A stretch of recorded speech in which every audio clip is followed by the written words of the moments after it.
चलो बच्चों, आज अपन स्टार्ट करते हैं इलेक्ट्रोस्टैटिक 2 के बारे में। ठीक है, अब इलेक्ट्रोस्टैटिक 2 क्या है, जैसे कि सबसे पहले हम बात कर लेते हैं कि हमने इलेक्ट्रोस्टैटिक 1 में आखिर पढ़ा क्या क्या था। सही है ना, हमें इसके बारे में पता रहना चाहिए कि इलेक्ट्रोस्टैटिक 1 में क्या पढ़ा। जो प्रीवियस 10 लेक्चर हमने प्रोवाइड कर रखे हैं उन सभी 10 लेक्चर्स में हमने क्या क्या चीज़ें पढ़ी थी। तो उसमें सबसे बड़ी चीज़ जो थी वो स्टार्ट कहाँ से करी थी अपन ने, चार्ज से। और चार्ज से क्यों पढ़े थे अपन, उसके पीछे कहानी है ना, चार्ज से क्यों पढ़े थे। तो चार्ज की कहानी यहाँ से स्टार्ट हुई कि हम पढ़ रहे हैं इलेक्ट्रिसिटी। सही बात है क्या, मतलब एक तरीके से इलेक्ट्रोस्टैटिक का मतलब भी क्या हो गया, इलेक्ट्रिसिटी होगी। और इलेक्ट्रिसिटी का वास्तविक अर्थ हो गया है, हम किससे बात करते हैं, हम इलेक्ट्रिसिटी को रिप्रेजेंट किससे करते हैं। चलो एक सीधा सा एग्जांपल लेते हैं अपन, है ना, इलेक्ट्रिसिटी के लिए सीधा एक एग्जांपल लेते हैं। बिजली, नाम तो सुना ही होगा, बिजली कड़कती है ना, ठीक है, बारिश के टाइम पे।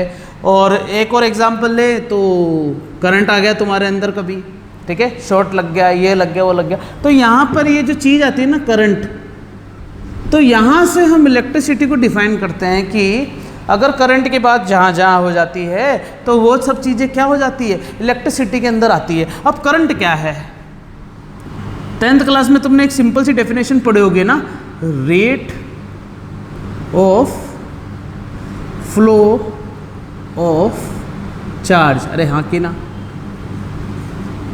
Rate of flow of charge पढ़ा नहीं पढ़ा तुमने ये, ठीक है।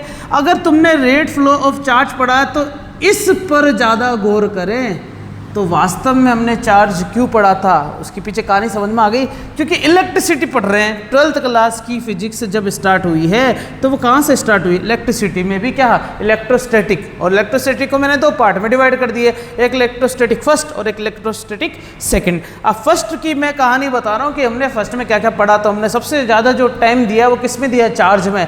मतलब चार्ज को क्यों पढ़ा ये तो मैंने कहानी बता दी कि करंट की बात जब होती है तो वो इलेक्ट्रिसिटी होती है। और करंट भी कहाँ से आता है, rate of flow of charge से। मतलब चार्ज की कहानी अगर समझ में आ गई तो हमें करंट की कहानी समझ में आ जाएगी, और करंट की कहानी समझ में आ गई तो इलेक्ट्रिसिटी की कहानी समझ में आ जाएगी हमें। इसलिए सुनना, ये चार्ज की जो थी हमने सबसे पहले पढ़ी थी प्रॉपर्टीज।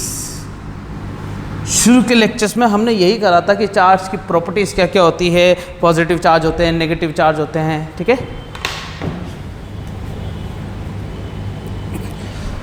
और कौन से चार्ज एक दूसरे को अट्रैक्ट करेंगे, कौन से चार्ज एक दूसरे को रिपल करेंगे, लाइक चार्ज, अनलाइक चार्ज, ऐसे बहुत सारी चीज़ें अपने पढ़ी थी, है ना। फिर उसके बाद धीरे धीरे स्टेप में आगे बढ़ते गए, है ना। जैसे ही हम चार्ज पे चले गए तो चार्ज और चार्ज ये 2 अलग अलग चार्ज है, दोनों के बीच में या तो क्या हुआ, रिपल्शन हुआ, या फिर क्या हुआ, अट्रैक्शन हुआ, है कि नहीं है। अब रिपल्सन और अट्रैक्शन हुआ लेकिन बिना कांटेक्ट के, सोचने वाली बात है ना। रिपल्सन भी हुआ, अट्रैक्शन भी हुआ, लेकिन बिना कांटेक्ट के। मतलब 2 चार्ज को आपस में कांटेक्ट में आने की जरूरत नहीं पड़ी। कांटेक्ट में आने के लिए ही तो अट्रैक्शन नाम की चीज़ अपन ने बोल दी है। इसका मतलब 2 चार्ज एक दूसरे को आपस में अट्रैक्ट कर रहे हैं या रिपल कर रहे हैं, उसके लिए इन दोनों को कांटेक्ट में आने की जरूरत नहीं है। मतलब इन दोनों के बीच में जो भी प्यार या नफरत पैदा हुई थी वो अपने आप हुई, हमें नहीं दिखी।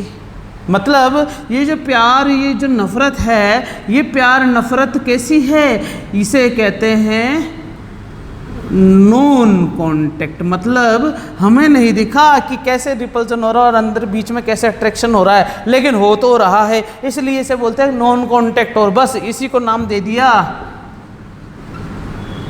Non contact force. 2 चार्ज के बीच में जो भी फोर्स लगेगा वो फोर्स नॉन कांटेक्ट होगा, और उसका नाम, ये सारी कहानी किसने दी पता है, ये सारी कहानी दी थी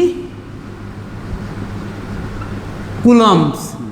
किसने दी थी ये कहानी, कूलम्ब्स ने। इसलिए पूरी थ्योरी भी कूलम्ब्स थ्योरी कहलाती है और ये फोर्स भी कूलम्ब फोर्स कहलाता है। फिर कूलम्ब ने बाद में 2 चार्ज के बीच में एक फॉर्मूला दे दिया है। अब उस फॉर्मूले के बाद हम क्वेश्चन करते हैं, फिर अलग अलग वेराइटीज़ देखते हैं।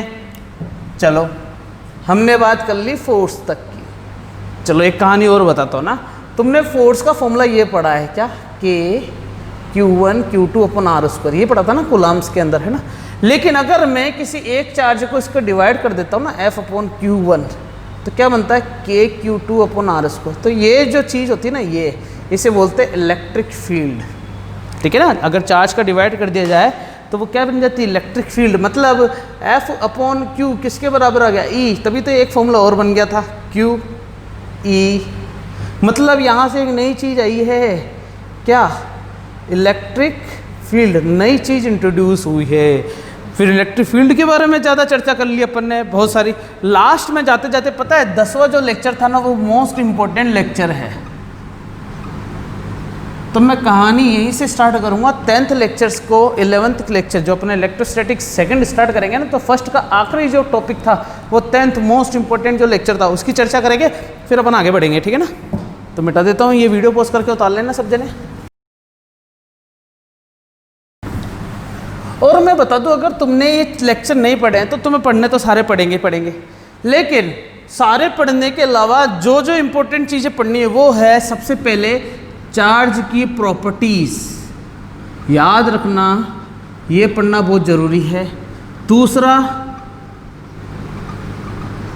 कूलम्ब्स वाली जो भी बातें करी वो पढ़नी बहुत ज़रूरी है। तीसरा, इलेक्ट्रिक फील्ड के जितने भी डेरिवेशन कराएं वो करने ज़रूरी हो। चौथा, ये बताने जा रहा हूँ मैं, इंपॉर्टेंट चीज़ है ना। क्या है चौथी चीज़ देखना, वो है इलेक्ट्रिक फील्ड लाइंस। किसकी बात करेंगे अपन, इलेक्ट्रिक फील्ड लाइंस। इसके बारे में बताने की जरूरत नहीं है। इलेक्ट्रिक फील्ड लाइन का मतलब ये हो गया है कि जो पॉजिटिव चार्ज होता है या जो नेगेटिव चार्ज होता है, इसके चारों तरफ कोई ना कोई एक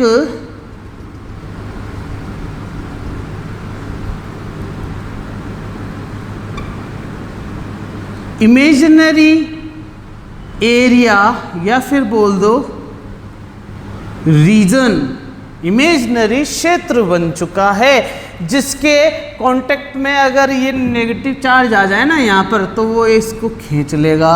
सही बात है कि नहीं? मतलब ये जो इमेजिनरी चार्ज, इमेजिनरी रीजन है या एरिया, ये हमें दिखता नहीं है लेकिन होता ज़रूर है। इसे ही क्या बोलते हैं, इलेक्ट्रिक फील्ड बोलते हैं इसे। बस क्या बोलते हैं इसे, इलेक्ट्रिक फील्ड।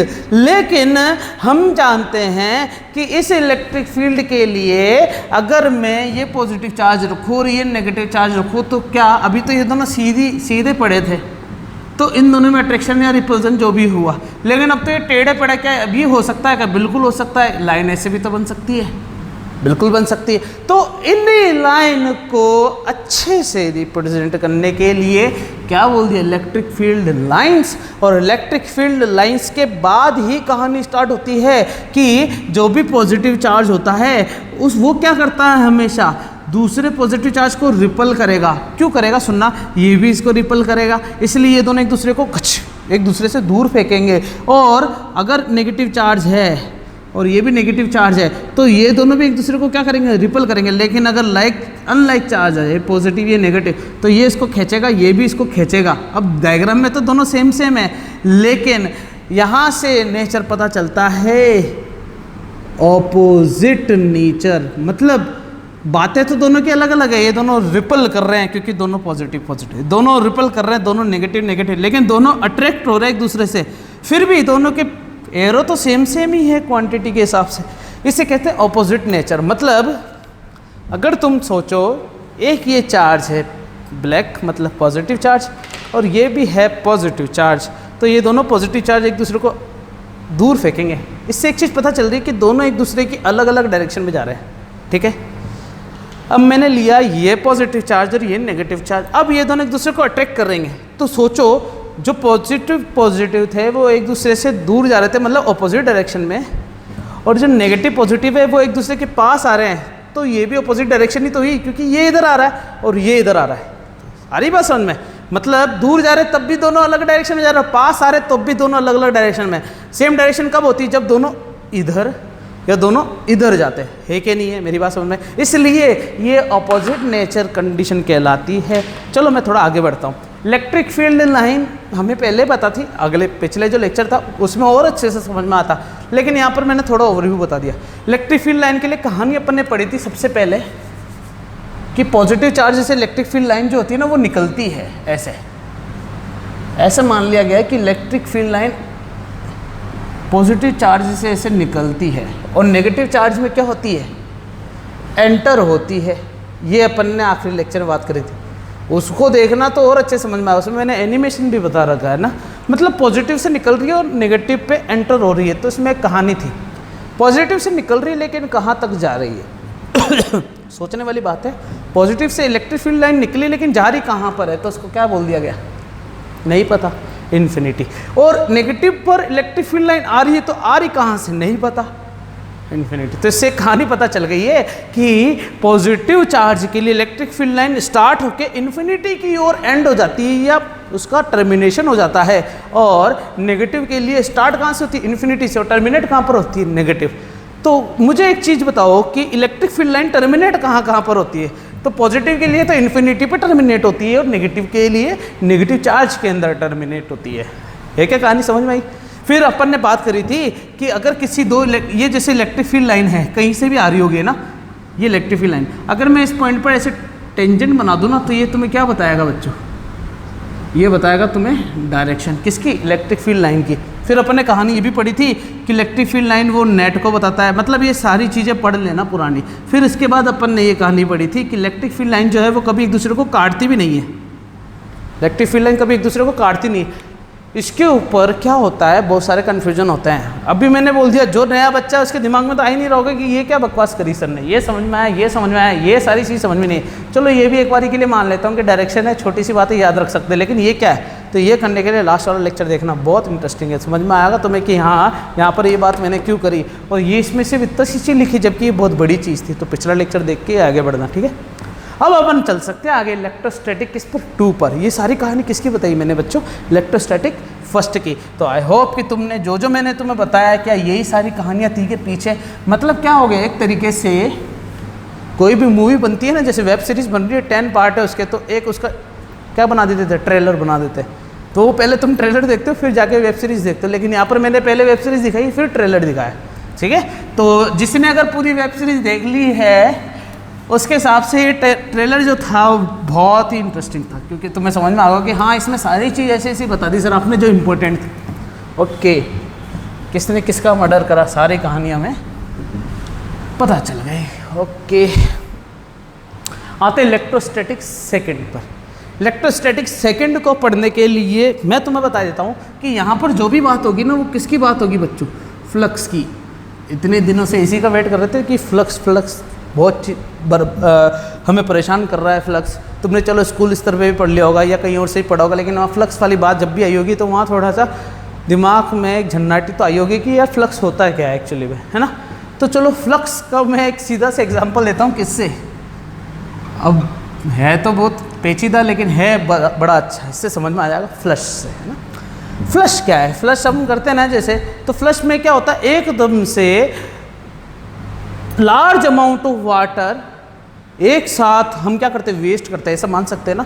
मतलब क्या हो गया कि फ्लश का मतलब ये हो गया कि एक यूनिट एरिया से एक साथ अगर जितने अमाउंट की चीज़ प्रोड्यूस कर दी जाए या क्रॉसिंग करा दी जाती है उसमें से, तो वो किसको बताता है, फ्लक्स को बताता है। अच्छा, इसको मैं हटा के एक सीधा एक एग्जाम्पल और लेता हूँ। जैसे मान लो कि तुम एक मेले में गए और मेले का एंट्री गेट एक ही है, ठीक है। तो मेले में जैसे मान लो ये उसका एंट्री गेट है, ये इसके अंदर सब एंटर हो रहे हैं, ऐसे आराम से मेले में जा रहे हैं आ रहे हैं, ये 2 एंट्री गेट, ये सिंगल एंट्री गेट है, इसी से आ रहे हैं इसी से जा रहे हैं। मान लो कि अंदर भीड़ इतनी होगी, बाद में किसी ने बोल दिया कि बम है अंदर, तो क्या होगा सोचो। पहले जब बम की अफवाह नहीं फैली थी तब तक तो सब आराम से आ रहे थे, आराम से जा रहे थे। मतलब इस गेट के एरिया से जितने आदमी निकल रहे हैं, जितने बाहर आ रहे हैं, ये सब एक सिस्टमेटिक तरीके से चल रहे थे। लेकिन जैसे ही बोल दिया अंदर बम है तो ये क्या होंगे, कुछ अंदर वाले तो बाहर आएंगे और बाहर वाले और भाग जाएंगे। इसका मतलब क्या हो गया कि इस यूनिट एरिया से नंबर्स ऑफ जो ह्यूमन बीइंग होगी वो ज़्यादा हो जाएगी, बढ़ जाएगी। ये कहलाता है फ्लक्स। अरे बात समझ में। अब सोचो तुम पंखे के बाद, अब जैसे ये है, मैं इधर खड़ा हूँ, पंखा तुम्हें दिख नहीं रहा होगा कैमरे में, लेकिन फिर भी इस पंखे से मुझे हवा आ रही है, मैंने यहाँ लगा रखा। लेकिन जब मैं यहाँ जाता हूँ ना तो मुझे फील होता है कि हाँ हवा आ रही है, लेकिन वहाँ जाता हूँ तो मुझे फील नहीं होगा हवा आ रही। क्यों? क्योंकि जितना तुम उस एरिया के कांटेक्ट में आते हो तो वहाँ से तुम्हें एयर फ्लक्स ज़्यादा मिलता है। आगे बात समझना। तो फ्लक्स की बात करने से पहले मैं एक ना कहानी पे जाना चाहता हूँ। अब वो कहानी मैं ऐसे ही उठा लूँगा और उस कहानी के बारे में, जैसे क्या हो गया कि सीधा सा एक एग्जाम्पल, सब जने आजकल वेब सीरीज़ देखते हैं, सब जने आजकल मूवीज़ देखते हैं। तो मान लो मूवी चल रही है, बिल्कुल सब कुछ सही चल रहा है, एकदम से बीच में कोई सपने में चला गया पीछे और उसका छोटा सा 5-10 मिनट का एक सीन डाल दिया, फिर वापस उसी प्रेजेंट लाइफ में आ गए। तो वो जो पहले वाली चीज़ शो कर रखी है ना, तो वो आगे आने वाली चीज़ से रिलेट होगी, तभी तो बताई होगी। तो मैं जो कहानी बताने वाला हूँ ना, वो इसी फ्लक्स के लिए काम आएगी। तो मैंने फ्लक्स वर्ड पहले इसलिए लिख दिया ताकि ये कहानी जो बताने वाला हूँ वो उस फ्लक्स के लिए इम्पोर्टेंट है। ठीक है, आगे चल सकते हैं। तो जो कहानी है वो है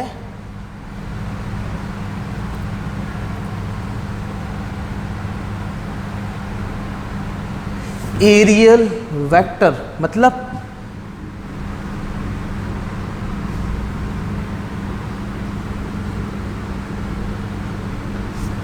क्षेत्रफल सदिश। दिख रहा है क्या आंसर?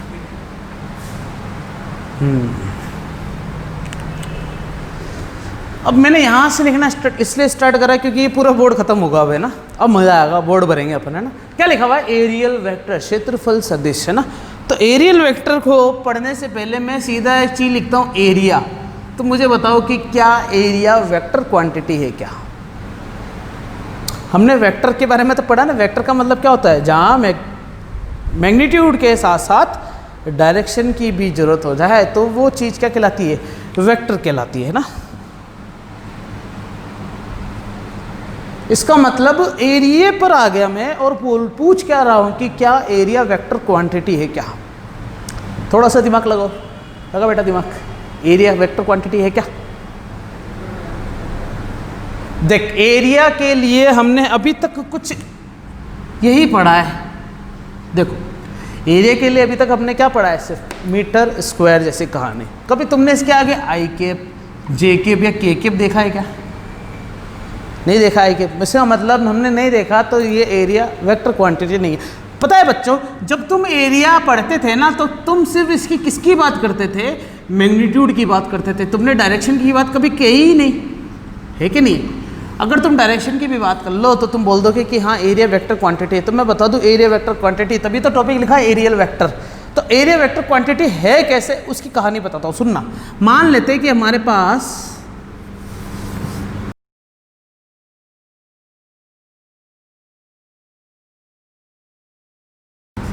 मैंने एक बॉक्स बनाया है, 3D बॉक्स दिख रहा है अपन को। ये है x, ये है y और ये क्या है बच्चों? z डायरेक्शन है। तो इसमें कितने फेस तुम्हें दिख रहे हैं इस बॉक्स के हिसाब से? अगर तुम सोचो ना तो मैं इनके अगर नाम दे देता हूँ, जैसे मैंने इसको नाम दे दिया O A B C, फिर D E F और G। तो इसमें बहुत सारे फेसेस है ना। तो मैं इस पीछे वाले जो फेस है ना इस पर गौर करूँगा ना। तो पीछे वाला फेस का मतलब समझ गए? कौन सा वाला? मैं इस वाले फेस की बात कर रहा हूँ। आई होप कि समझ में आ गया होगा। मैं पीछे वाले फेस को क्या कर रहा हूँ? शेड भी दे रहा हूँ। अब इस पीछे वाले फेस के लिए इसको बाहर ले आओ, इधर साइड में आजा भाई, बाहर आजा। तो बाहर आने का मतलब ये हो गया कि पीछे वाला फेस तुम्हें कुछ ऐसा दिख रहा होगा। ऐसा दिख रहा होगा मतलब क्या हो गया?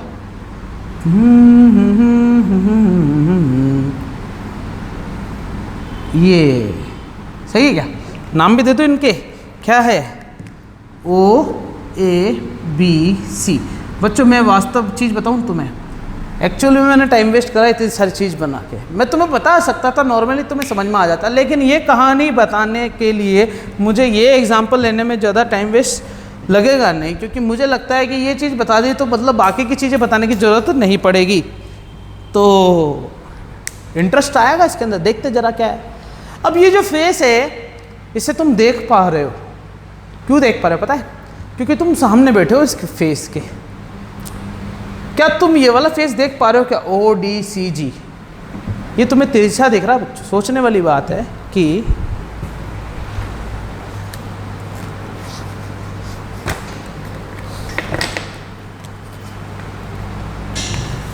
मान लो ये फ्लूइड मैकेनिक्स की बुक है मेरे पास, है ना।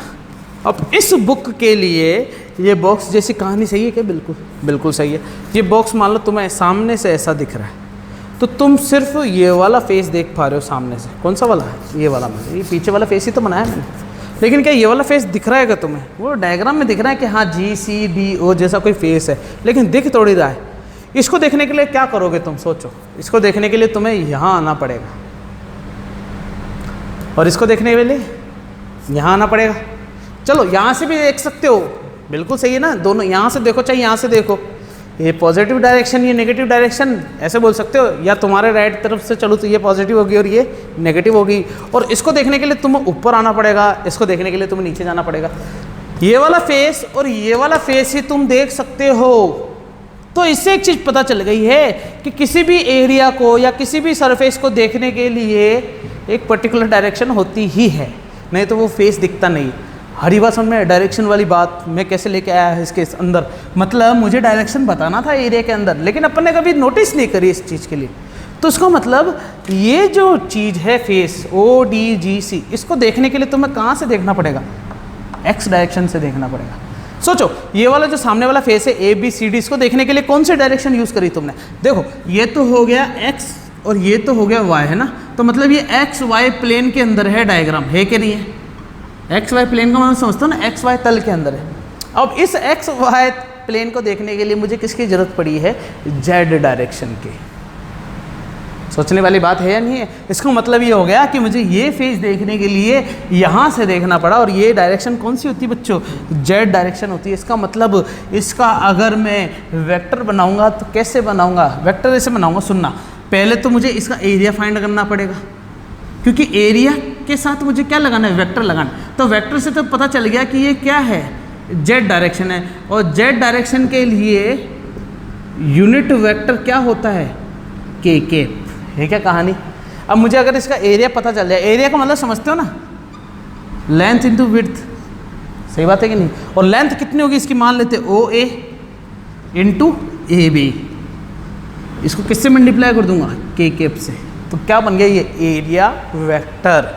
तो एरिया एक वेक्टर क्वांटिटी है, मैंने यहाँ पर प्रूफ कर दिया है। सर क्यों पढ़ रहे हैं? तो बच्चे क्यों पढ़ रहे वाली बात तो मैंने तुम्हें बता दी ना। कहानी तो अभी मान के चलो, नई चीज़ है, स्वीकार करो, एक्सेप्ट करो कि हाँ यार कुछ नया सीखने को मिल रहा है। अभी तक एरिया का ऊपर लेते थे, एरिया एरिया एरिया, क्षेत्रफल क्षेत्रफल क्षेत्रफल। अब मैंने बोल दिया कि क्षेत्रफल एक सदिश राशि है, मतलब एक वेक्टर क्वांटिटी है, तो मतलब इसके लिए डायरेक्शन की जरूरत पड़ी। मतलब डायरेक्शन कैसी? कभी एरिया के अंदर डायरेक्शन हो सकती है कि अंदर? मैंने तुम्हें बता दिया कि एरिया में डायरेक्शन किस तरीके से हम फील कर पाते हैं।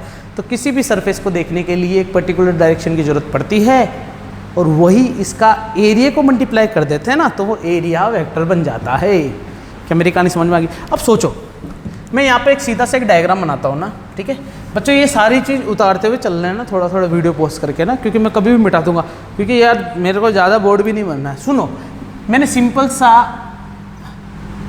क्या बनाया, यहाँ पर एक डिस्क बनाई। डिस्क मतलब समझते हो ना बच्चों, चकती बनाई एक सिंपल सी। तो इस डिस्क के लिए कहानी क्या है? मुझे इसका एरिया बताना है। तो मान लेते हैं कि इस डिस्क की रेडियस कितनी है? R है। अगर रेडियस R है तो इसका एरिया कितना होगा? πr²। ये तो पता है ना, बचपन में पढ़ चुके हो एरिया सर्कल का। तो डिस्क लो या चकती लो, ये पड़ी कैसे है? ये सामने से नहीं है, ये ऐसे पड़ी है, सही है क्या? थोड़ी टेढ़ी पड़ी, प्लेट हो गई ना जैसे। तो इस प्लेट को देखने के लिए तुम कौन से डायरेक्शन यूज़ करोगे? ऊपर से या नीचे से, है कि नहीं? इसका मतलब तुम्हें एक तो या तो ये वाली डायरेक्शन लेनी पड़ेगी, या तो तुम्हें ये -y या y डैश डायरेक्शन लेनी पड़ेगी। तो मैं अगर इसका एरिया वेक्टर बनाऊं तो कैसे लिखूंगा? A vector is equal to πr² JK। बोलो हाँ, JK क्यों लिखूंगा? बताओ बताओ। JK की जब x की बात करूंगा तो i कैप लिखते हैं, जब y की बात करते हैं तो j कैप लिखते हैं, और जब z की बात करते हैं तो k कैप लिखते हैं। तो मैंने यहाँ पर j कैप सही लिखा। अच्छा, ये सही है लेकिन गलत भी है। क्यों? क्योंकि किसको क्या पता कौन कहाँ से देख रहा है। मैं प्लेट को ऊपर से देख रहा हूँ तो मैं बिल्कुल सही हूँ, अगर मैं नीचे से देखूँ तो गलत हूँ या नहीं हूँ? इसका मतलब ये एरिया वेक्टर ऐसा भी हो सकता था क्या? है कि नहीं है? मैं नीचे से देखूँ तो, इसलिए एरिया वेक्टर जो होता है ना, वो दोनों होते हैं क्या? Plus minus pi r square G K, area vector plus minus pi r square J K. लेकिन दोनों में से कोई एक ही यूज़ करोगे तो अधिकतर पॉजिटिव वाली यूज़ करते हैं। हाँ याद रखना, कोऑर्डिनेट सिस्टम में जिस डायरेक्शन को पॉजिटिव मानते थे ना उसको पॉजिटिव मानोगे, जिसको नेगेटिव मानते हो उसको नेगेटिव मानोगे। समझ में आ गई बात? ठीक है, तो यहाँ से एरिया वेक्टर स्टार्ट करा, कंसेप्ट समझाया, फिर एरिया वेक्टर को मैथमेटिकली फॉर्म में भी अपन ने यूज़ कर लिया। क्या मेरी कहानी समझ में आ गई क्या? ठीक है, तो इसको वीडियो पॉज करके उतारो, थोड़ी और ख़तरनाक चीज़ें भी बता देता हूँ, ठीक है ना।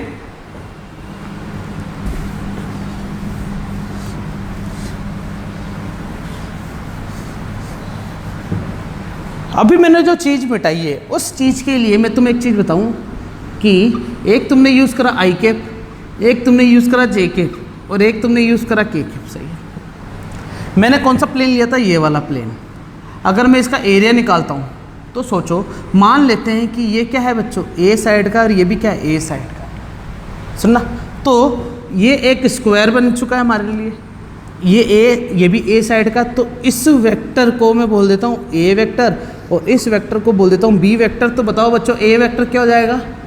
ए आई कैप, और बी वेक्टर क्या हो जाएगा? ए जे कैप, है कि नहीं? मुझे तो क्या चाहिए, इस एरिया का वेक्टर चाहिए। मुझे तो सिर्फ वेक्टर मिले हैं किस किस के, इस साइड का वेक्टर मिला है और इस साइड का वेक्टर मिला है, लेकिन मुझे तो चाहिए एरिया, वो भी किस फॉर्म में? वेक्टर फॉर्म में। तो मैं तुम्हें बता दूं कि किसी भी स्क्वायर या सरफेस वाली चीज़ के लिए जब एरिया वेक्टर निकालते हो ना, तो क्या करोगे तुम? सीधा सीधा क्या कर दोगे? क्रॉस प्रोडक्ट जैसा कंसेप्ट लेके आओगे। याद रखना, क्रॉस प्रोडक्ट जैसा कंसेप्ट कब कब लेके आओगे? मैं 2-3 चीज़ें लिखता हूँ। सबसे पहले सिर्फ स्क्वायर में, दूसरा रेक्टेंगल में। स्क्वायर मतलब समझते हो ना बच्चों, वर्ग में लेके आओगे। रेक्टेंगल का मतलब हो गया आयत में लेके आओगे, और एक किस में लेके आओगे बच्चों? पैरेललोग्राम। पैरेललोग्राम मतलब समझते हो ना, समानांतर चतुर्भुज। अब ये तीनों चीज़ इसलिए लिए क्योंकि ये तीनों एक ही फैमिली के सदस्य हो गए। पैरेललोग्राम रेक्टेंगल भी होता है, सही है कि नहीं? पैरेललोग्राम स्क्वायर भी होता है। बस पैरेललोग्राम में डिफरेंस ये है कि रेक्टेंगल और स्क्वायर में 90 डिग्री होती है हर साइड के बीच में। पैरेललोग्राम में ऐसा नहीं होता, लेकिन फिर भी क्या ये क्वाड्रिलेटरल जैसे कुछ डायग्राम बन रहे क्या? बिल्कुल बन रहे। तो इन सब चीज़ के लिए यूज़ करोगे क्रॉस प्रोडक्ट, मतलब सदिश गुणन। कैसे क्रॉस प्रोडक्ट? तुम्हें सिर्फ ये करना है कि ए क्रॉस बी निकाल देना है। अब देखो ए क्रॉस बी निकालते हैं अपन, है ना। ए क्रॉस बी का मतलब हो गया इन दोनों का क्रॉस करना, तो मतलब ए तो स्क्वायर हो गया। अब आई किससे क्रॉस होगा? जे से। आई किससे क्रॉस होगा? जे से। सुनना, कुछ याद आ रहा है क्या तुम्हें? कुछ भी थोड़ा थोड़ा ही बता दो कि हाँ सर ये चीज़ हमने पढ़ी तो थी।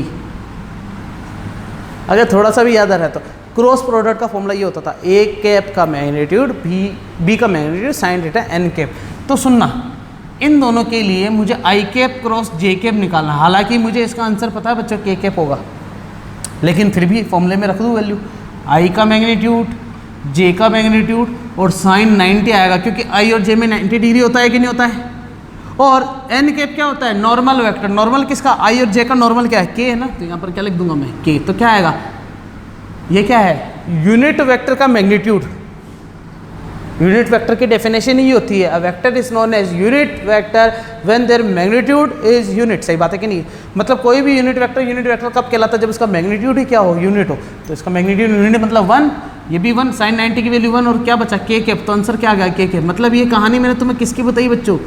इसकी। अगर तुम्हें ये वेक्टर वाली कहानी नहीं आती है, मान लो, है ना, तुमने 11th क्लास में कंसेप्ट नहीं पढ़े हैं या तुम्हें समझ में नहीं आती है ये सारी चीज़ें, हालांकि फिर भी मैंने बहुत बेसिक से बताया है। अगर नहीं आ रही है, सीधा क्या करना है, यूट्यूब वाले चैनल पे जाके वेक्टर वाला जो सेक्शन ढाल रखा ना मैंने बेसिक मैथमेटिक्स का, याद रखना फिजिक्स पढ़ने के लिए बेसिक मैथमेटिक्स के कंसेप्ट आने चाहिए। तो कम से कम मैंने 12 लेक्चर के बेसिक मैथमेटिक्स डाल रखे हैं, जिसमें सारी चीज़ें कवर है। Differentiation, integration, logarithm, exponential, vectors, आ रही बात समझ में? ये सारी चीज़ें जो तुम्हारे परेशान करने वाली होती है ना, वो सारी चीज़ें मैंने पॉइंट टू पॉइंट डाल रखी है। इवन क्वेश्चंस भी डाल रखे हैं प्रैक्टिस के लिए, ताकि तुम अच्छे से मज़े कर सको। तो अगर डाउट आ जाता है ना, अगर मैथमेटिकल पॉइंट ऑफ व्यू से, बच्चों भाग देना तक भी सिखाया है, अंडर रूट निकालना भी सिखाया है, बहुत सारी चीज़ें।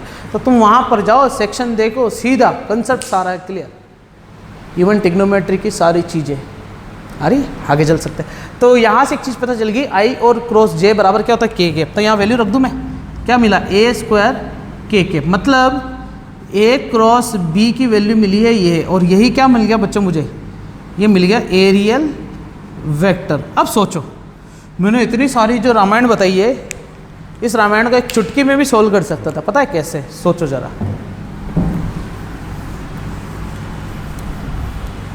मैं चुटकी में ऐसे सोल्व कर सकता था इसको कि मुझे पता है ये दिख कहाँ से रहा है, सामने से, मतलब क्या होगा, के के, सामने से दिख रहा मतलब के के, और इसका एरिया कितना होगा, बोलो हाँ। चुटकी में कर सकता था, लेकिन ये बताने के पीछे राज क्या है? राज ये है कि इतने सिंपल क्वेश्चन नहीं आएंगे। मान लो हमारे पास, बड़ी इंटरेस्टिंग सी चीज़ बताता हूँ ना, हमारे पास ऐसा बोल दे कि एक पैरेललोग्राम गिवन है, ठीक है, ये जेई में आ चुका है और नीट में भी आ चुका है क्वेश्चन है ना, ए बी सी और डी ये पैरेललोग्राम है, और ऐसा बोला गया है कि ए बी जो वेक्टर है ना वो ये है आई कैप प्लस जे कैप माइनस के कैप, और जो ए डी वेक्टर है वो क्या है, जे कैप माइनस 3 के। मैंने मैग्नीट्यूड अलग अलग लिखा है, लेकिन क्वेश्चन इस टाइप से था, और ऐसा बोला कि इसका एरियल वेक्टर निकालो। तो पता है क्या करना था, तुम्हें सीधा सा ए बी को ए डी से क्या करना था बच्चों, क्रॉस करना था। अच्छा, दो वेक्टर को क्रॉस करने के लिए क्या करते हैं अपन, डिटर्मिनेंट वाला फॉर्मूला यूज़ करते हैं, याद आ रहा है क्या बच्चों? वेक्टर के कंसेप्ट है, क्रॉस प्रोडक्ट के लिए ये चीज़ कैसे करते हैं, आई के आगे 1 है, जे के भी आगे 1 है, के -1 है, आई है ही नहीं, जे है, तो आई तो 0 हो गया, जे 1 हो गया, और ये -3 हो गया, सही है। फिर इसको क्या करना है, हाइड एंड सीक खेल के इसको छुपाया, इसको छुपाया, इसको छुपाया, इसको छुपाया, ये वो कहानी पुरानी है। अच्छा, मान लिया मैंने तुम्हें अभी फिर बताया कि अगर तुम्हें ये चीज़ कंसेप्ट तुम्हारे वॉश आउट हो चुका है, मानो तुमने पढ़ा, तुमने दिमाग में भी आ रहा होगा तुम्हारे कि हाँ ये चीज़ मैंने देखी तो है कहीं ना कहीं, ठीक है, आनी चाहिए, लेकिन क्योंकि 12th में जो 11th में वेक्टर तुमने पढ़े थे ना, वो वेक्टर इतने यूज़ नहीं आते जितना 12th में यूज़ आएंगे। वेक्टर पता है 12th 11th में कहाँ यूज़ आए, सिर्फ यहाँ, अभी पता चल जाएगा। देखा होगा तुमने torque is equal to F cross R, ठीक है, ये भी देखा होगा वी बराबर ओमेगा क्रॉस आर, सही है ना। यहाँ बस 2-3 फॉर्मूले में यूज़ आया था, असली मजा तो 12th क्लास में है। इसलिए वेक्टर की चीज़ें तो यार पूरी पढ़ लेना, पूरी, कम से कम 7 से 8 लेक्चर है वेक्टर के, एक दिन भी दे दो पूरा वेक्टर को, मज़ा आ जाएगा। मैं कह रहा हूँ अपने तरफ से नोट्स बना लेना बिल्कुल अच्छे से, आगे चले, ठीक है।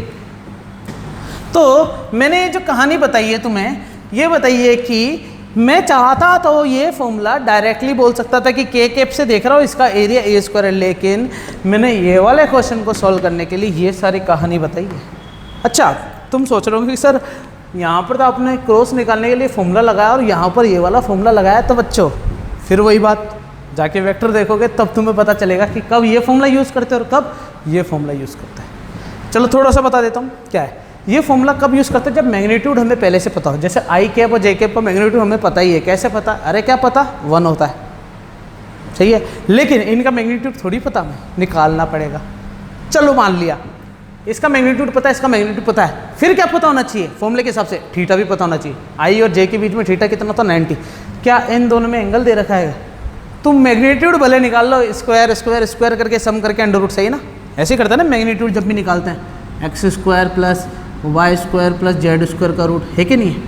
लेकिन यार मैग्नीट्यूड तुम निकाल भी लोगे तो एंगल दे रखा है कि हमें दो वेक्टर के बीच में, नहीं दे रखा। जब एंगल नहीं दे रखा तो हम कैसे कर सकते, सारी कहानी नहीं कर सकते। इसलिए ये फॉर्मूला यूज़ करते कब, जब हमें एंगल नहीं दे रखा हो, सिर्फ दो वेक्टर दे रखा हो, तो सीधा ये वाला फॉर्मूला, और इसी फॉर्मूले को क्या बोलते हैं अपन, डिटर्मिनेंट फॉर्मूला, सही कि नहीं। और इस फॉर्मूले को क्या बोलते हैं, ये बेसिक फॉर्मूला कहलाता है, प्रिंसिपल फॉर्मूला किसका, क्रॉस प्रोडक्ट का। आगे चले, कहानी देखो अभी भी चल रही है, एरिया वेक्टर की कहानी चले जा रही है, मतलब ख़त्म नहीं करी है। मैंने बताया ना बोर्ड पूरा भरूंगा, तो ये वीडियो पोस्ट करके उतारते रहना अच्छे से, समझ में तो तुम्हें आ रहा होगा। और समझते समझते ये लेक्चर क्या पता एक ही बारी में पूरा समझ में आ जाए, या 10 बार देखो तब भी समझ में नहीं आए, या थोड़े से तुम्हारे तार खुले रहने चाहिए दिमागों के। हाँ, दिमाग में कोई दूसरी चीज़ें ना भर के सिर्फ अभी पढ़ने के लिए बैठा हो, तब तो बहुत मज़ा आ रहा होगा। अच्छा सर ऐसी भी चीज़ होती है, ये दिमाग में तुम्हारे घूम रहा होगा, और बहुत टाइम बाद पढ़ रहे होंगे तो तुम्हें पता भी चल रहा होगा कि हाँ यार कुछ नई चीज़ सीखने को मिली। हाँ, मान लेते बच्चों, मैं हार्ड टॉपिक ले लेता, सीधा फ्लक्स स्टार्ट करता। मैं बता देता हूँ, तुमने कहीं से भी अगर ये इलेक्ट्रोस्टैटिक सेकंड का पार्ट फ्लक्स से स्टार्ट करोगा ना, तो तुमने सीधा पढ़ा होगा गाउस लॉ। हमेशा तुम्हारे दिमाग में ये डाल दिया होगा गाउस लॉ होता है। गाउस ने थ्योरी दी थी कि फ्लक्स जो होता है वो क्यू ई जो भी है अपॉन एफ, अलग अलग प्रकार से चीज़ें बता देंगे, लेकिन ये नहीं बताएंगे कि क्यों आया। तो हम चर्चा किसकी करेंगे? हम चर्चा फ्लक्स की तो कर ही नहीं रहे, मिटा ही दिया मैंने। हम चर्चा किसकी कर रहे हैं? एरियल वेक्टर की। अगर एरियल वेक्टर समझ में आ गए तो सब समझ में आ गया गाँव वालों, ठीक है। अच्छा सुनना, मैंने एरियल वेक्टर की कहानी बता दी, ये भी बता दिया कि क्रॉस प्रोडक्ट यूज़ हो सकता है, सही ना, ये चीज़ समझ में आई। अच्छा सुनना, मैं एक सीधा सा एक प्यारा सा एग्जाम्पल देता हूँ। मान लेते हैं कि हमारे पास सरफेस कैसा है, ऐसा है, सोच रहे हो कैसा है सरफेस, बाहर की तरफ निकला हुआ है। मतलब सुनना, ये x है, ये z है, ये y है, तो मैं इसके कोऑर्डिनेट दे देता हूँ मेरे हिसाब से। कोऑर्डिनेट क्या है सुनना जरा, इसके कोऑर्डिनेट है 2 0 2, ठीक है। और इसके कोऑर्डिनेट मान लेता हूँ मेरे पास है 0 2 √2 0। सर ये आपने कैसे डिसाइड कर लिया कि ये कोऑर्डिनेट होंगे? चलो मैं बताता हूँ। ये कौन से प्लेन में रहे? क्या ये x और y z प्लेन में है क्या? x z का मतलब होता है y है ही नहीं, x z का मतलब होता है y है नहीं, मतलब x और z बराबर है लेकिन y 0 है। और ये लाइन किस, ये पॉइंट कहाँ पर है? y एक्सिस पे ही है। y एक्सिस का मतलब ही हो गया जहाँ x भी 0 है, z भी 0 है। अब तुम सोच रहे होंगे सर ये तो 2 हुआ, ये 2 √2 हुआ, तो हो सकता है बच्चों इसकी कहानी आगे एक और क्वेश्चन है, देखना जरा। इसमें अगर यही क्वेश्चन मैं ऐसे लेता ना तो तुम्हें पता चल जाता है कि हाँ सर कुछ नई बात आपने बताई। पता है क्या, कि मान लेते हैं कि ये क्या है, एक स्क्वायर है, स्क्वायर है जिसकी साइड कितनी है 2 √2 है, मतलब ये 2 √2। अच्छा तुम्हें स्क्वायर कैसा दिखता है सामने से? बिल्कुल अच्छा सा दिखता है। कैसा? इस टाइप से दिखता है स्क्वायर, है कि नहीं? मैं थोड़ा और सही कर दूँ, लग रहा है क्या अब स्क्वायर? बिल्कुल, ये तुम्हें स्क्वायर ऐसे दिखता है, लेकिन ये स्क्वायर कैसे पड़ा पता है? ये इस टाइप से बाहर निकला हुआ है। अरे बात समझ में, ये स्क्वायर कैसे बाहर निकला इस टाइप में, इसलिए थोड़ा तुम्हें तिरछा दिख रहा है, लेकिन है तो ये स्क्वायर टेढ़ा कर दिया, कैसे भी कर दिया, मतलब सारी साइड तो इक्वल होगी। और इसके बीच का मैंने एंगल दे दिया 45। कितना दे दिया बच्चों? 45। तो इसके लिए मैं बता दूं x की वैल्यू और z की वैल्यू कैसे निकालोगे तुम? पता है कैसे? ये वैल्यू कितनी है पता है तुम्हें? ये 2 √2 है ना, ये भी 2 √2, ये भी 2 √2, 2 √2, 2 √2, सही है। जहाँ एंगल बनता है वहाँ पर cos थीटा, याद आ रहा है कि नहीं आ रहा कंपोनेंट, और जहाँ नहीं बनता वहाँ sin थीटा। ये मैंने बताई थी कहानी, कंपोनेंट पढ़ा था 11th क्लास की कहानी है। नए बच्चों को तो क्या पता, लेकिन फिर भी बता दूं कंपोनेंट ऐसे होते हैं बच्चों की, जहाँ एंगल बनता हुआ cos थीटा, जहाँ नहीं बनता हुआ sin थीटा। इसका मतलब cos 45 की वैल्यू कितनी होगी? 1/√2 से 2 कट गया, क्या बचेगा? 2। और इसमें भी sin 45 1/√2 से √2 कट गया, क्या बचेगा? 2। मतलब x की वैल्यू भी मिली 2, y की वैल्यू, z की वैल्यू भी मिली 2। बोलो हाँ।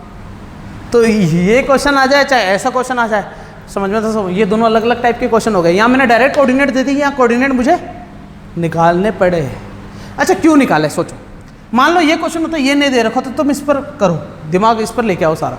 अगर हमारे पास ये चीज़ दे रखी है तो ये वेक्टर भी पता होना चाहिए। मुझे पता क्या करना है, इस एरिया का क्या निकालना है? वेक्टर निकालना है। तो एरिया का वेक्टर का मतलब हो गया, मुझे अगर दो वेक्टर ये पता चल गया ना, दोनों का क्रॉस प्रोडक्ट कर दूंगा, आंसर आ जाएगा। बोलो हाँ। सुनना, मैंने तुम्हें पहले बता दिया, स्क्वायर, रेक्टेंगल और पैरेललोग्राम जब भी आ जाए तो तुम्हें सिर्फ ये देखना है कि वेक्टर दे रखे हैं क्या वहाँ पे। नहीं दे रखा तो पहले वेक्टर निकालो। तो इसका मतलब दो कोऑर्डिनेट दे रखे, तो वेक्टर कैसे निकलेंगे? सुनना, इसको नाम दे दो कैपिटल ए वेक्टर, इसको कैपिटल बी वेक्टर। तो कैपिटल ए वेक्टर की वैल्यू क्या हो जाएगी? 2i कैप, सही है कि नहीं? 0j कैप, सही है कि नहीं? और 2k कैप। और बी वेक्टर के लिए 0i cap plus 2 √2j cap plus 0k cap. और अच्छे से लिखोगे तो क्या आएगा? 2i cap 2k cap. और इसके लिए क्या आ जाएगा? 2 √2j कैप। आगे का कहानी समझ में? इसका मतलब ये हो गया है कि मुझे बस अब a क्रॉस b करना है। तो a क्रॉस b करने के लिए 2i cap plus 2j cap को सीधा क्या कर दोगे तुम? क्रॉस कर दोगे किससे? 2 √2j कैप। अच्छा, ये वाला क्वेश्चन मैं पूरा करवाता हूँ। चलो, ये वाला क्वेश्चन पूरे तब कराऊंगा, पहले यहाँ पर आ जाओ। यहाँ पर ये चीज़ समझ में आई ना? अगर क्वेश्चन ऐसा ना देखे, ऐसा दे दे, तो तुम पहले क्या निकालोगे? कोऑर्डिनेट। सही निकला ना? 2 0 2, इसकी वैल्यू 2 मिली, इसकी वैल्यू 2 मिली, y तो वैसे 0 होगा। और ये पूरा क्या है? 2 √2 है ना, तो इसका मतलब 0 2 √2 और 0। सही है क्या कहानी? क्योंकि x और z तो 0 हो जाएगा। बच्चों ये तो पता है ना तुम्हें कि तुम 10th क्लास में पढ़ते थे ना, जैसे x और y एक्सिस, तो यहाँ पर सारी y की वैल्यू 0 होती थी, यहाँ पर x की वैल्यू 0 होती थी। है ना। तो वही कहानी है, जब तीन आ जाते हैं ना एक्सिस, तो एक्स एक्सिस पर वाई जेड जीरो, वाई पर एक्स जेड जीरो, जेड पर एक्स और वाई जीरो, सही ना। तो वही कहानी है, थोड़े थोड़े कंसेप्ट हमारे पास पता होने चाहिए। अच्छा आ जाओ, ये दोनों क्वेश्चन अब सेम लग रहे हैं कि नहीं लग रहे? क्यों? क्योंकि इसमें कोऑर्डिनेट नहीं दे रखे थे, पहले निकालने के बाद क्या यही प्रोसेस करना था क्या? तो ये चीज़ मिटा के इसको सोल्व करें। सोल्व करने के दो तरीके बताऊंगा जो तुम्हें अच्छा लगे। मैंने बोला कि वेक्टर जाके पढ़ लेना, अगर जो पढ़ के आ गए वो तो बात ही खत्म। मतलब वीडियो पॉज करके जिसको गुस्सा आ गया हो और वो वेक्टर पढ़ने भाग गया हो, फिर पढ़ के वापस आया हो, फिर बोलो सर बकवास मत करो हमें आता है, ऐसा भी कर सकते हो। लेकिन अगर जिसने नहीं करा वो आ जाओ, करते इस क्वेश्चन को सोल्व। मैंने बताया कि इसको सोल्व करने के दो तरीके हैं। पहला तरीका सुनना, 2i कैप 2j कैप को क्रॉस करना है 2√2j कैप, तो सीधा ब्रैकेट खोलो। पहला तरीका तो ये है। कैसे? 2 2 जा 4√2 i क्रॉस j, 2 2 जा 4√2 j क्रॉस j। तो इसका एक कंसेप्ट है, सुनना। मैंने अभी भी बताया था कि i जब j से क्रॉस होता ना तो k मिलता, बोलो हाँ। और j से ही क्रॉस हो रहा है क्या? अब सुनना, i जब j से क्रॉस होता है तो k मिलता है, मुझे पता चल गया। तो यहाँ पर आंसर आया k कैप, सही है ना। लेकिन जब j से क्रॉस होता है ना तो j और j दोनों के बीच में एंगल कितना है? i j में तो 90 है। अब तुम्हें पता इसमें साइन थीटा जैसी कोई चीज़ आती है? आती नहीं आती है? अरे हाँ कि ना। इसको मतलब इसमें जो साइन थीटा आता है वो किसके बीच का एंगल होता है? ए और बी के बीच का एंगल होता है। तो ये जो ए और बी के बीच का एंगल होता है, अगर ये 90 हो जाए तो साइन 91, और अगर ये 0 ही हो जाए तो साइन 0 क्या हो जाता है? 0। मतलब जे और जे, सोचो जे का मैग्नीट्यूड, जे का मैग्नीट्यूड, और इन दोनों के बीच में एंगल कितना होगा? 0। तो ये पूरा क्या हो जाएगा? 0। मतलब ये आंसर कितना आ गया? तो हमने ये कहानी 11th में भी पढ़ी थी, पता है क्या? ऐसा कि जब आई जे से क्रॉस हो तो k मिलेगा, लेकिन अगर j i से क्रॉस हो जाए तो माइनस का k मिलता है कि नहीं है? और ऐसे ही बाकी सबका रिलेशनशिप भी पता होना चाहिए। ठीक है, आगे चलते हैं। एक तरीका तो ये बता दिया मैंने, आंसर क्या है? 4√2k कैप, ठीक है। अब एक तरीका और देख लेंगे। एक तरीका क्या है? दूसरा समझना, मैं क्या करूँगा, इन दोनों का क्रॉस प्रोडक्ट किस मेथड से करूँगा? बताया था अभी भी, एक मेथड ये भी है। तो ये मेथड के लिए तुम्हें बच्चों ये होना चाहिए पता। मतलब तुम क्या करोगे, 2 ये आई कैप, जे कैप और के कैप, तो जहाँ 0 वहाँ 0 लिखना पड़ेगा, और जहाँ नहीं है वहाँ वैल्यू रखनी पड़ेगी। समझ में आ गया? अब तुम्हें सिंपल सा पता करना क्या है, ये करना है कि आई कैप और ऐसा ब्रैकेट बनाओगे, माइनस का जे कैप और के कैप। ये फॉर्मूला याद है? डिटरमिनेंट सॉल्व करने का तरीका था। अब आई कैप के लिए क्या करोगे तुम? आई कैप को छुपा दो, क्या बचेगा? 0 2 2√2 0। जे कैप के लिए जे कैप को छुपा दो, क्या बचेगा? 2 2 0 0। और के कैप के लिए के कैप को छुपा दो, क्या बचेगा? 2 0 0 2√2, सही है ना। अब 0 को 0 से मल्टीप्लाई करेगा ये, माइनस 2 को इससे मल्टीप्लाई करेंगे तो 2√2 आया, सही है। ओके, अच्छा, मतलब इसको छुपाएंगे, ठीक है। तो माइनस का 2, 0 को 0 से मल्टीप्लाई करो, 2 2 जा 4√2 मिला, माइनस 2 को 0 से मल्टीप्लाई करोगे 0, 0 को 2 से मल्टीप्लाई करोगे 0, क्या बचेगा? जे कैप, प्लस 2 2 जा 4√2 माइनस का 0 के कैप। बच्चों आंसर में थोड़ी गड़बड़ हो गई है, इसमें आई कैप भी आ रहा है, ये तो पूरा 0 हो गया, और ये प्लस का बचा 4√2 के कैप। ठीक है, अगर आई कैप आ रहा है तो अपन ने कहीं गड़बड़ी करी है बच्चों। कहाँ गड़बड़ी करी है देखना पड़ेगा, बिल्कुल गड़बड़ी करी है। इस जे को क्या लिखेंगे अपन? के। क्यों लिखेंगे के? अपन ने गड़बड़ी कर दी ना, यहाँ पे के कैप है। जब के कैप है तो यहाँ पर भी क्या आएगा? के आगे आएगा और जे पीछे आएगा, है कि नहीं है? अब सुनना, के जब जे से मल्टीप्लाई हो जाता है तो क्या मिलता है बच्चों? आई कैप, सही ना। लेकिन सुनना, उल्टा जा रहा है क्या? उल्टे में मैंने तुम्हें बताया माइनस आएगा, तो यहाँ पर क्या जाएगा? माइनस का 4√2 आई कैप, सही है ना।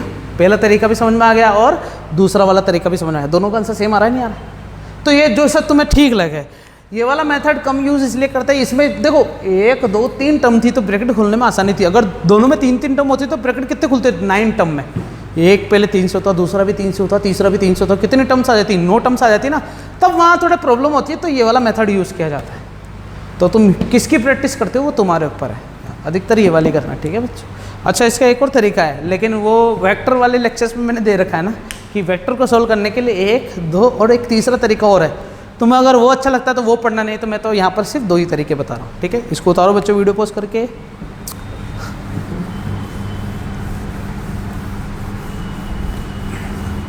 अब तुम सोच रहे होंगे कि सर एरियल वेक्टर पढ़ा दिया, अभी भी लग रहा नहीं है यूज़ कहाँ होगा। तो बच्चों भी यूज़ वाली बात अपन नहीं करें, क्योंकि एरिया वेक्टर मैंने ख़त्म नहीं करा अभी भी। ख़त्म क्यों नहीं हुआ, सुनना।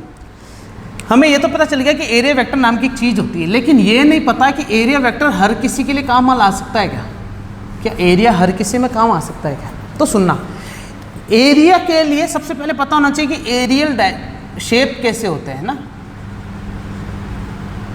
एरियल शेप का मतलब होता है क्षेत्रफल के लिए कौन कौन से आकार निश्चित किए गए हैं। तो तुमने बचपन से पढ़ा होगा सबसे पहले स्क्वायर, सही है ना।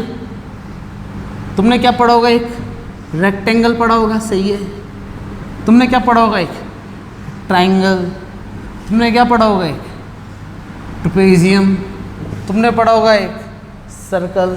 तुमने पढ़ा होगा एक सेमिक सर्कल। तुमने पढ़ा होगा एक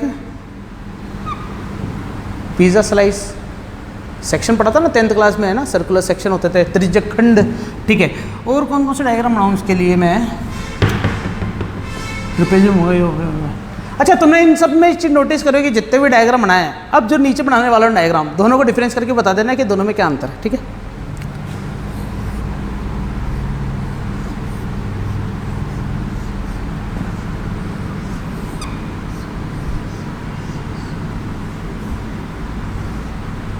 कि ये है स्फेयर, सही है ना। ये क्या है, सर्कल है, और ये क्या है, स्फेयर है। ये क्या है, स्क्वायर है, और ये क्या है, क्यूब है। ये क्या है, क्यूबॉइड है। ये क्या है, हेमिस्फेयर है। ये सिलेंडर, ये कौन है, सही है। मतलब मेरे पास खजाना भी है, आ जाओ भैया आ जाओ। खजाना देखो कैसा कैसा है। ये शेप कैसा दिख रहा है तुम्हें, ये शेप है हमारे पास किसका, क्यूब का। लेकिन तुम सामने से देखो तो तुम्हें क्यूब नहीं दिखेगा, तुम्हें क्या दिखेगा, एक स्क्वायर दिखेगा, है क्या नहीं। इसी प्रकार मेरे पास एक और चीज़ है, ये क्या लग रहा है तुम्हें, ये लग रहा है क्यूबॉइड, लेकिन सामने से देखो तो क्या लगेगा तुम्हें, एक रेक्टेंगल, है कि नहीं है। इसी प्रकार ये क्या लग रहा है तुम्हें, ढंग से देखो तो ये कोन है, लेकिन सामने से देखोगे तो क्या लगेगा तुम्हें, ट्रायंगल, है कि नहीं है। ये तुम्हें कैसा लग रहा है, क्या ये सेमी सर्कल जैसा दिख रहा है क्या तुम्हें। लेकिन अगर पूरा घुमा के दिखाऊं तो ये क्या है, एक हेमिस्फेयर है। मतलब ये वो डायग्राम है जिनके अंदर तुम्हें डिसाइड करना है कि कहाँ कहाँ सरफेस आ रहे हैं। तो पहली चीज़ तो कंपैरिजन में पता चली है कि ये जितने भी डायग्राम ऊपर मैंने बनाए ये सारे 2D डायग्राम है, और नीचे वाले जितने भी बनाए सारे क्या है बच्चों, 3D डायग्राम। तो 2D डायग्राम में एक चीज़ पता चल गई है कि इसमें केवल XY, YZ या ZX तीनों में से कोई एक प्लेन यूज़ हो रहा होगा, है कि नहीं। मतलब यहाँ पर क्या यूज़ हो रहा है, प्लेन। प्लेन का मतलब ही क्या होता है बच्चों, सरफेस। प्लेन का मतलब ही क्या होता है बच्चों, सरफेस, ओके। लेकिन यहाँ पर सरफेस यूज़ तो हो रहे हैं, लेकिन सरफेस कैसे कैसे, जब मैं बात करूँगा ना स्फीयर की, तो सरफेस कैसे यूज़ हो रहा है, पूरा, समझ रहे हो। और जब मैं बात करता हूँ सिलेंडर की, तो सरफेस एक ये भी हो रहा कर्व वाला, और एक ये वाला टोटल सरफेस। जब मैं बात करता हूँ कोन की, तो यहाँ पर भी कर्व वाला सरफेस आ रहा है, और एक ये वाला टोटल सरफेस। तो इसका मतलब सरफेसेस इंक्रीज हो गए, यहाँ पर पृष्ठ कितने हो गए, फलक बढ़ गए एक तरीके से ना। इसका मतलब दोनों के लिए एरिया वेक्टर कैसे, इसमें तो पता चल गया, हमें पता चल गया कि सामने से देखूंगा एरिया वेक्टर है। इसमें कैसे पता चलेगा एरिया वेक्टर है, तो सुनना, जब मैं इसकी बात करता हूँ तो मैं जिस साइड को देखूंगा उसका एरिया वेक्टर पता चल गया ना, पहले भी ये चीज़ बताई थी। तो एरिया वेक्टर वास्तव में है क्या, मैं एक लाइन लिखने वाला हूँ ना, सुनना, ये नोट डालने वाली चीज़ है, तो ये तो उतारनी ही है। मतलब अभी तक जो मैं बकवास कर रहा था उसका ओवरव्यू है। उस ओवरव्यू के अंदर मैं यहाँ पर लिख देता हूँ कि ये है 50 रुपये का नोट, है ना। इंक डाल लूँ पहले,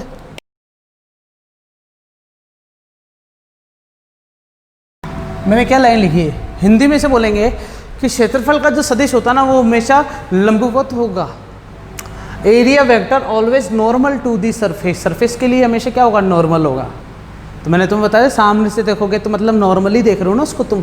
नॉर्मल का मतलब ऐसे नहीं तुम सिंपल तरीके से देख रहे हो, नॉर्मल का मतलब होता है परपेंडिकुलर। तो यहाँ पर ये नॉर्मल जो चीज़ बता रहा है किसको बताता है बच्चों, परपेंडिकुलर को बताता है। फिर इसके बाद ये मैंने जो कहानी बताई है किसके लिए है, ये 2D डायग्राम के लिए बता दी। चलो ठीक है। अब 2D डायग्राम में अगर मैंने डिस्क बनाई है तो ये ऊपर भी हो सकता है नीचे भी हो सकता है, मतलब प्लस माइनस दोनों हो सकता है, ठीक है। लेकिन अगर मैं 3D डायग्राम के लिए बताऊं तो 3D के अंदर जैसे ये स्फेयर है तो मैं जहाँ से निकालूँ, जहाँ से देखूंगा मुझे सरफेस दिखेगा नहीं दिखेगा, बिल्कुल दिखेगा। अब जैसे एक डिस्क है तो डिस्क को तुम सामने से देखोगे तो ही दिखेगा, लेकिन ऐसे कर दोगे तो दिखेगा क्या, डिस्क नहीं दिखेगा, बिल्कुल सीधी लाइन जैसे दिखेगी, है ना। और टेढ़ा कर दो तो ऐसा दिखेगी डिस्क तो अपन को। लेकिन स्फेयर को तुम कहीं से भी घुमा लो, जहाँ से भी देखोगे तुम्हें वो सरफेस ही दिखेगा। इसका मतलब ये नॉर्मल होता है सभी सरफेस से। तो इसे अपन क्या बोलते हैं,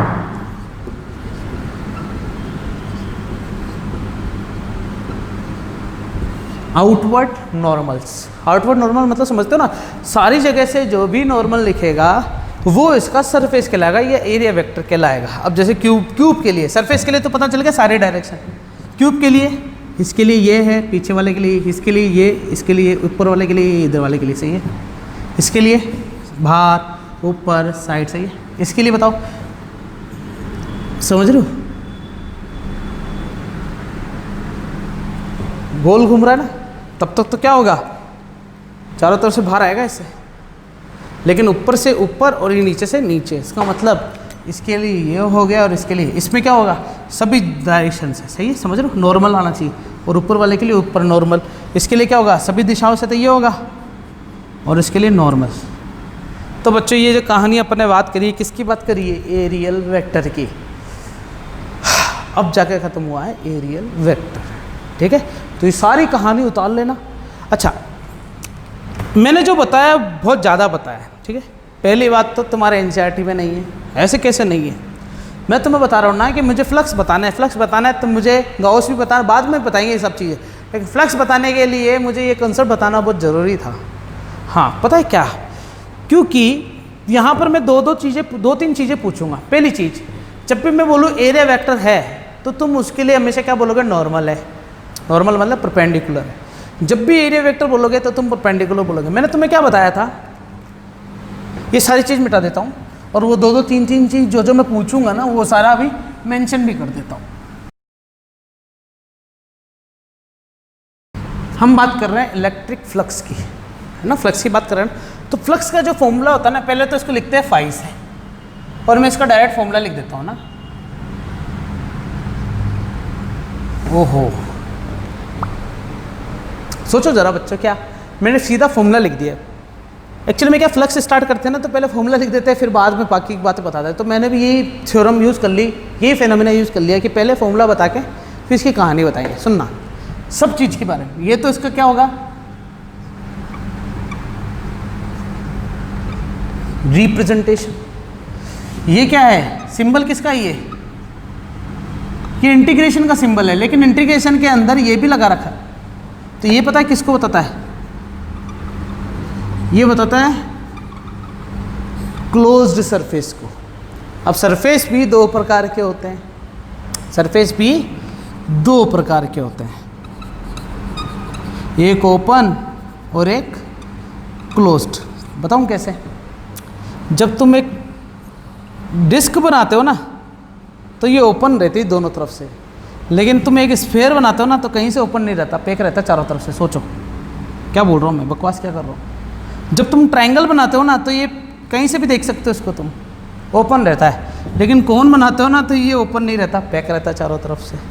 पैक का मतलब समझ गया ना, कि गुब्बारा जो होता है ना, बलून एक ले लो बलून और एक ले लो सीधा प्लेट वाला एग्जाम्पल। प्लेट दोनों तरफ से दिख सकती है, बलून कैसे बार बार से दिखता है, अंदर से दिख सकता है क्या।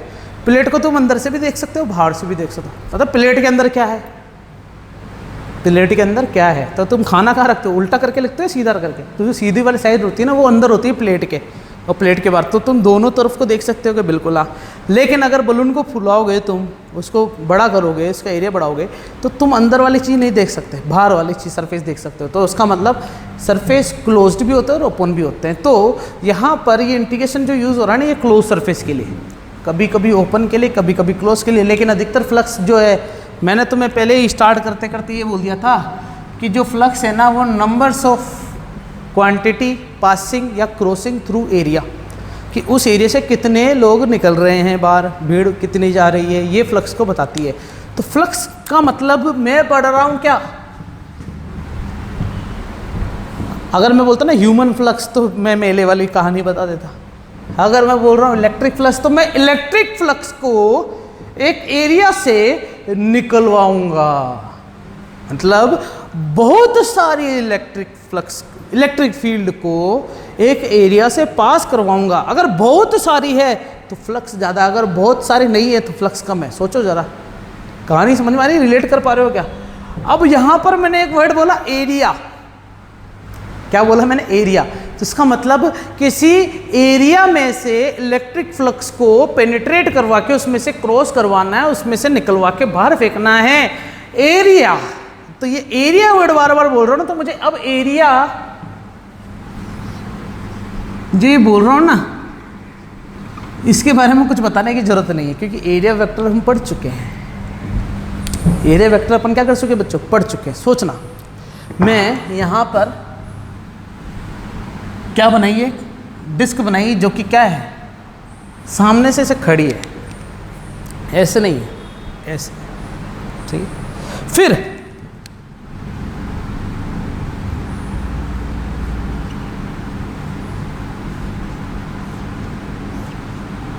ये क्या है? ये मान लो इलेक्ट्रिक फील्ड लाइंस है। सुनना, इलेक्ट्रिक फील्ड लाइंस। तो मैंने जब ये लेक्चर स्टार्ट करा था फ्लक्स से या एरिया से, तो मैंने बोला था कि पहले मैं इलेक्ट्रिक फील्ड लाइन को बताऊंगा, फिर आगे चलूंगा। तो वो बताने वाली चीज़ जो थी वो यहाँ काम आई क्या? अगर इलेक्ट्रिक फील्ड लाइन नहीं पता होती है अपन को, तो मैं ये टॉपिक भी नहीं समझ सकता। तो इलेक्ट्रिक फील्ड लाइन और एरिया दोनों पहले पढ़ के आ चुके हैं अपन, अब आ रहे हैं बकवास करने आगे की, है ना। तो इलेक्ट्रिक फील्ड लाइन को इस एरिया से मुझे क्या करवाना है? क्रॉस करवाना है। तो मान लेते हैं कि ये सारी क्या थी? इलेक्ट्रिक फील्ड लाइन इतनी सारी है ना, समझ रहे हो क्या बच्चों? अब इसमें से कितने निकले वो किसको बताएगा? फ्लक्स को बताएगा। इसमें से कितने निकले, तो मान लेते निकलेगी तो कितनी, समझ रहे हो क्या? निकलेगी तो इतनी ही, जितना एरिया उतनी निकलेगी। लेकिन यहां पर अच्छी बात यह है कि जो E है, ये है, ये जो A है, मतलब यूनिट एरिया D इसलिए लिख रखा है कि छोटे से एरिया से निकाल के इंटीग्रेशन कर दो, पूरा निकल जाएगा। सही कि नहीं? अब सुनना, यहां पर जो A है और ये D है, तो मुझे बताओ कि A की डायरेक्शन क्या होगी? सरफेस कैसा है? सरफेस ऐसा है कि नहीं है? ये हो गया सरफेस। अगर सरफेस ऐसा है तो इसकी डायरेक्शन कहाँ होगी? मैंने बताया नॉर्मल, और तुमने भी बताया नॉर्मल। तो नॉर्मल का मतलब समझते हो ना, ये इसकी डायरेक्शन हो गई ए की। ई की डायरेक्शन क्या है? ये है। तो बताओ ई और ए में एंगल कितना बना? ए ई दोनों की दोनों पैरेलल जा रही है, तो दोनों के बीच में एंगल कितना बना? 0 डिग्री। सही कि नहीं? सुनना, E डॉट ए, मैं फॉर्मूला लिख रहा हूँ। अच्छा, इस फॉर्मूले को ऐसा कब लिख सकते हैं बता दूँ मैं तुम्हें? मैंने लिखा phi is equal to integration बंद वाला E डॉट डी ए। ये फॉर्मूला चेंज कर सकते कब? जब E क्या आ जाए? कांस्टेंट आ जाए। मैंने तुम्हें बताया था जो चीज़ कांस्टेंट होती है ना, वो बाहर आ जाती है इंटीग्रेशन से, तो अंदर क्या बचा? केवल ये, और D और इंटीग्रेशन कट जाता है आपस में। या फिर सोचो कि एरिया का इंटीग्रेशन करोगे तो एरिया ही मिलेगा ना। अगर दो चीज़ें होती हैं अंदर तो दोनों का अलग से करना पड़ता, लेकिन एक ही सिंगल है तो हटा दो सालों को, तो क्या बचा? फाई का फॉर्मूला ये बन गया क्या? अब E डॉट डी ए का फॉर्मूला क्या होता है गामा लो?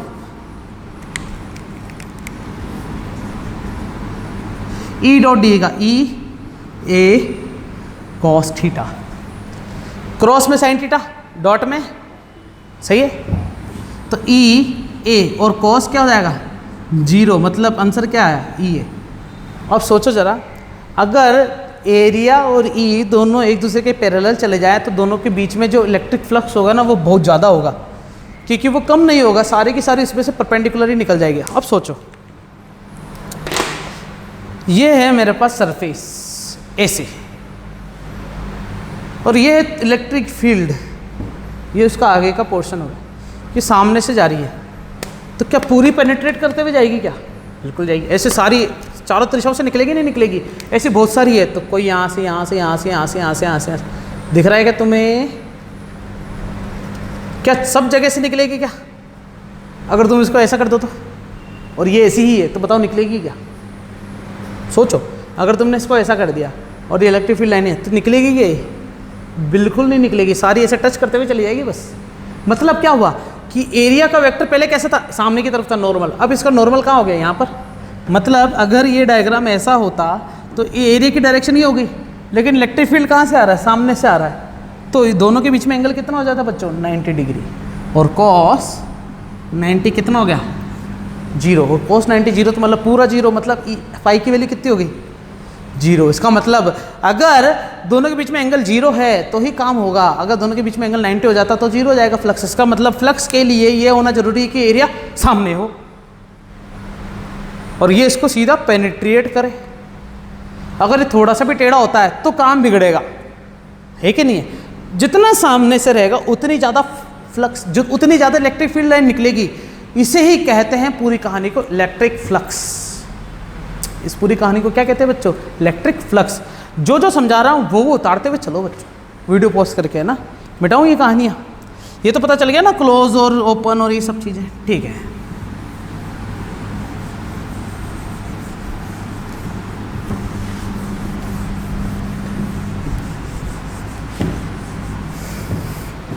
अब इधर आओ थोड़ा। मैंने डॉट प्रोडक्ट ही क्यों लिया? डॉट प्रोडक्ट ही क्यों लिया? क्रॉस क्यों नहीं लिया? मैं बताता हूँ क्या है। इलेक्ट्रिक फ्लक्स, फ्लक्स के बारे में हमें पता होना चाहिए, क्योंकि देखो फॉर्मूले में डॉट ले रहे हैं, क्रॉस भी ले सकते थे, तो क्यों क्रॉस नहीं लिया और क्यों डॉट लिया? कहानी बताता हूँ।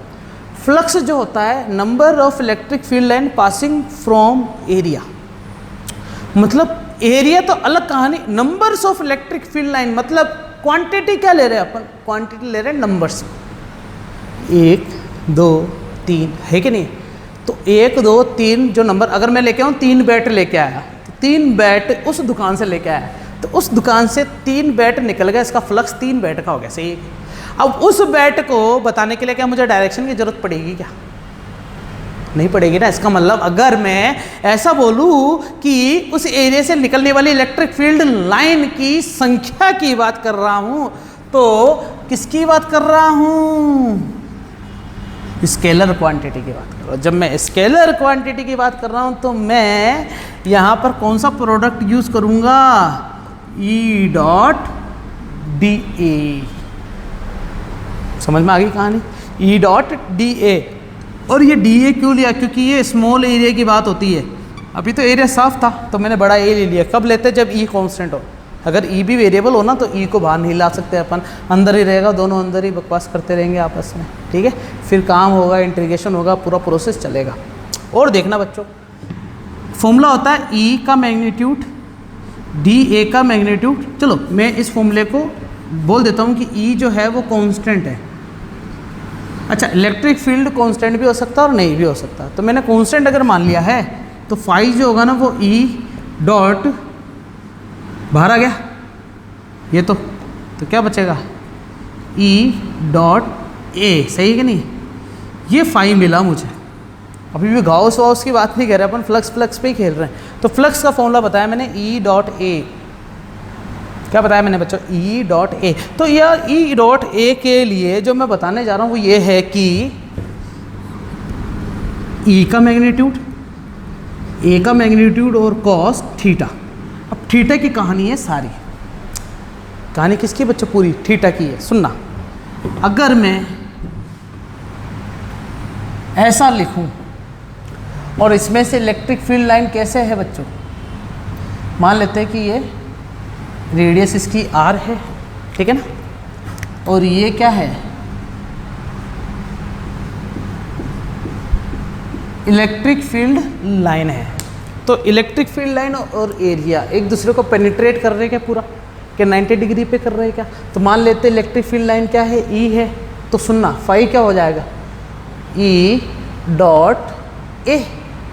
अब ई का फॉर्मूला तो ई ही रहने दो, और ए क्या हो जाएगा, पाई आर स्क्वायर। तो आंसर आ गया क्या, फाई बराबर ई पाई आर स्क्वायर, ठीक है। और अगर यही चीज़ ऐसे होती कि इलेक्ट्रिक फील्ड लाइन क्या हो जाए, थोड़ी सी टेढ़ी हो जाए ऐसे, तो टेढ़ी हो जाए तो एरिया क्या था, एरिया तो यही है कि नहीं, पाई आर स्क्वायर। लेकिन ई का एंगल चेंज हो चुका है बच्चों, समझ में आ रही चीज़, ई का एंगल चेंज हो चुका है। हमें एंगल अगर नीचे का दे देगा ना थीटा, तो तुम इसको क्या लोगे, 90 माइनस थीटा, क्योंकि बच्चों एंगल ई और ए के बीच का चाहिए, ई और बीच के बीच का नहीं चाहिए। अगर नीचे वाला एंगल देगा तो तुम ऊपर वाला निकालोगे, तब फॉर्मूला क्या लिखोगे, ई डॉट ए बराबर ई का मैग्नीट्यूड, ए का मैग्नीट्यूड और कॉस 90 माइनस थीटा। समझ में आ रही मेरी बात, एंगल लोगे वहाँ पर।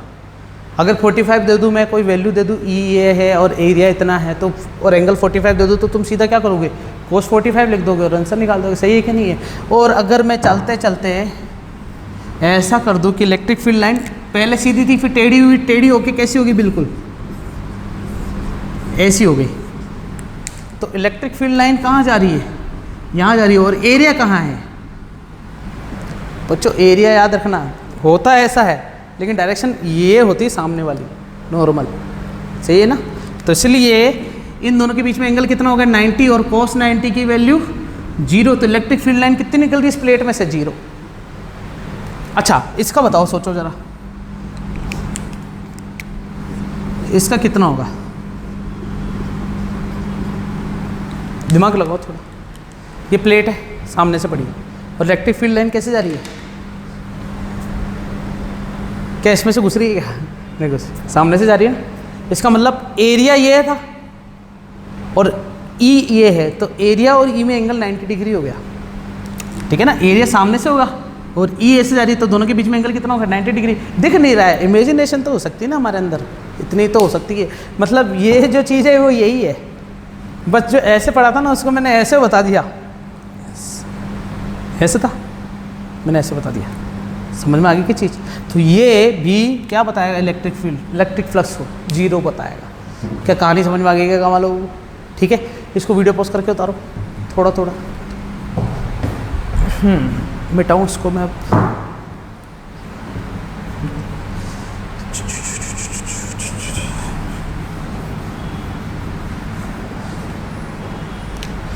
ठीक है, हमें पता चला है कि भाई इलेक्ट्रिक फ्लक्स एक नया टॉपिक है फिजिक्स के लिए। अगर ये एक नया टॉपिक है तो ये अपने आप में क्या है, एक यूनिट भी निकाल सकते हैं इसके ऊपर। तो फाई बराबर ई डॉट ए, ऐसा कुछ था ना, ई ए है, ई का फॉर्मूला है न्यूटन पर कुलाम, और ये क्या है, मीटर स्क्वायर। तो न्यूटन मीटर स्क्वायर पर कुलाम ये इलेक्ट्रिक फ्लक्स की यूनिट हो गई, ठीक है। अच्छा, ई की जो यूनिट होती है ना, न्यूटन पर कुलाम भी होती है और एक वोल्ट पर मीटर भी होती है, 2 होती है। तो अगर वोल्ट पर मीटर को भी मीटर स्क्वायर से गुणा कर दो तो मीटर से मीटर कटा तो आंसर क्या आ गया, वोल्ट इंटू मीटर। तो 2 यूनिट होगी, एक न्यूटन मीटर स्क्वायर पर कुलाम और एक वोल्ट इंटू मीटर। ये इलेक्ट्रिक फ्लक्स की यूनिट है।